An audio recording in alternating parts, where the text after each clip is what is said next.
Bismillahirrahmanirrahim. Inna ad-dina indallahil Islam. Allah Subhanahu wa taala memberikan ancaman, memberikan peringatan, memberikan teguran kepada siapa saja yang berpaling dari peringatan Allah Subhanahu wa taala. Siapa saja yang meremehkan peringatan Allah Subhanahu wa taala. Siapa saja yang tidak takut kepada Allah Subhanahu wa taala. Dan siapa saja yang mengingkari Allah Subhanahu wa taala, maka Allah akan memberikan dua kehinaan terhadap diri mereka. Kehinaan yang pertama adalah di saat kehidupan di dunia, dan yang kedua di saat di hari kiamat nanti. Allah Subhanahu wa taala menjelaskan, menerangkan dan memberikan kabar kepada kita di dalam Quran surat Thaha, surat ke-20 pada ayat ke-124. A'udzubillahi minasyaitonirrajim. Wa man a'rada an dzikri fa inna lahu ma'isyatan danka wa nahsuruhu yaumal qiyamati a'ma. Siapa yang berpaling dari peringatan Allah, maka Allah berikan satu kepastian, penghidupan yang sempit. Di dunia mereka akan Allah berikan penghidupan yang sempit, rumah yang besar namun terasa sempit, rezeki yang banyak namun terasa kekurangan, jabatan yang tinggi namun tidak juga terlalu puas, fasilitas semua ada namun masih kekurangan. Sahabat yang beriman dirahmati oleh Allah Subhanahu wa taala, tidak adanya keberkahan di dalam hidup, tidak adanya keberkahan di dalam harta, tidak adanya keberkahan di dalam keluarga. Semua terasa sempit, semua tidak ada terasa nikmat sama sekali. Maka perlu kita koreksi kesalahan apa yang sudah kita lakukan, peringatan apa yang sudah kita abaikan. Maka kehidupan yang sempit merupakan gambaran bahwa tidak ada kenyamanan di dalam kehidupan orang yang berpaling dari peringatan Allah Subhanahu wa taala. Kemudian kesulitan yang kedua ataupun kehinaan yang kedua yang akan Allah berikan kepada mereka adalah wa nahsyuruhu yaumal qiyamati a'ma. Dan pada hari kiamat kelak Allah Subhanahu wa taala akan membangkitkan orang tersebut dalam keadaan buta. Ketika di dunia, ketika mata kita buta, mungkin masih ada orang yang mau membimbing, memimpin ataupun menunjukkan jalan kepada kita.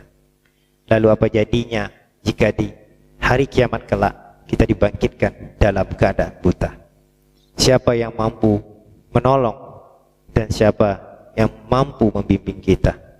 Karena Allah Subhanahu wa taala telah menggambarkan seperti apa situasi dan keadaan di akhirat kelak. Seperti apa keadaan ketika manusia dibangkitkan dari kuburnya.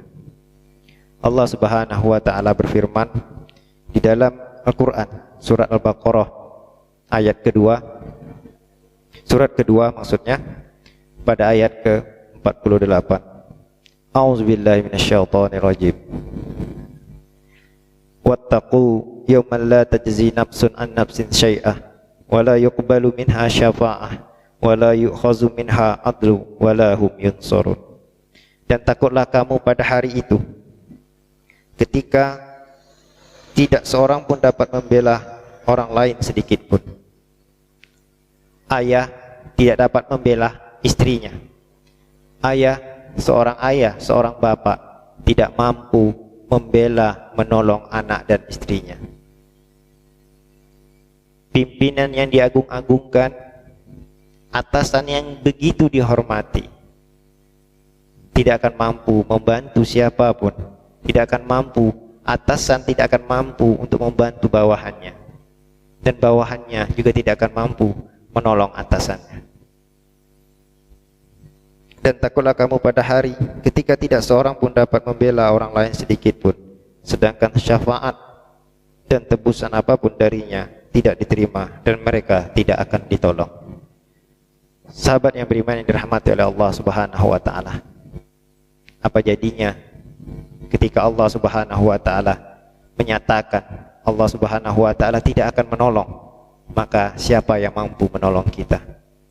Oleh karena itu, kita jangan lari dari peringatan-peringatan Allah. Kita jangan abai terhadap apa yang sudah Allah berikan.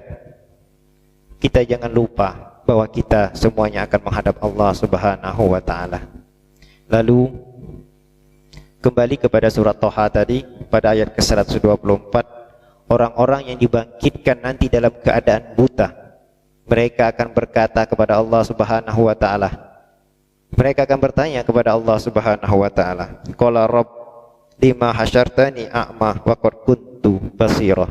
Ya Allah, kenapa kami dibangkitkan dalam keadaan buta? Kenapa kami tidak bisa melihat ya Allah? Sedangkan sewaktu di kehidupan dunia kami bisa melihat, kami bisa memandang, dan kami tidak memiliki kecacatan di dalam mata ini. Allah Subhanahu wa taala menjawab, qala kadzalika atatka ayatuna fanasitaha.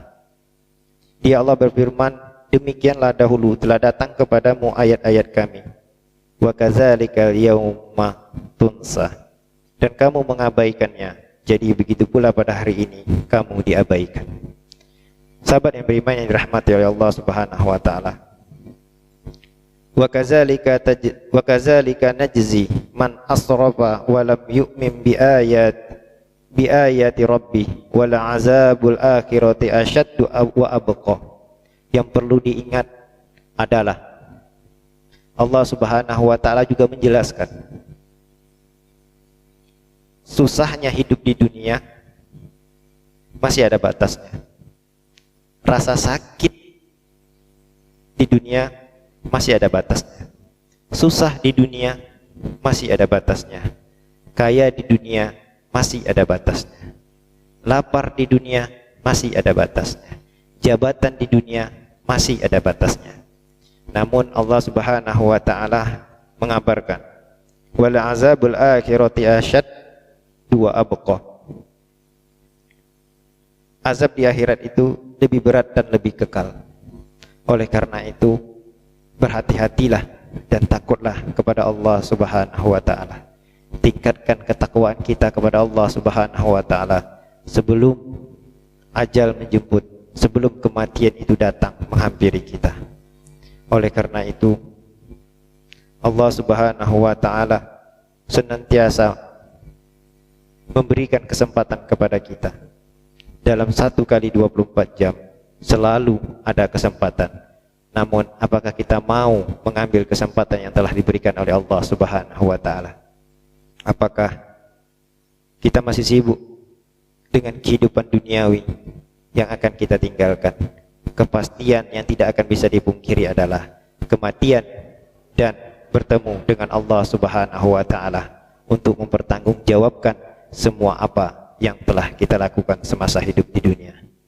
Bermohon kepada Allah Subhanahu wa taala, jangan sampai waman a'radu an zikri fa innalahu ma'isyatan dhanka wa nahsuruhu yaumal qiyamati a'ma. Jangan sampai kita mendapatkan dua kehinaan. Kehinaan di dunia, kehidupan yang sempit, dan kehinaan di akhirat adalah dibangkitkan dalam keadaan buta.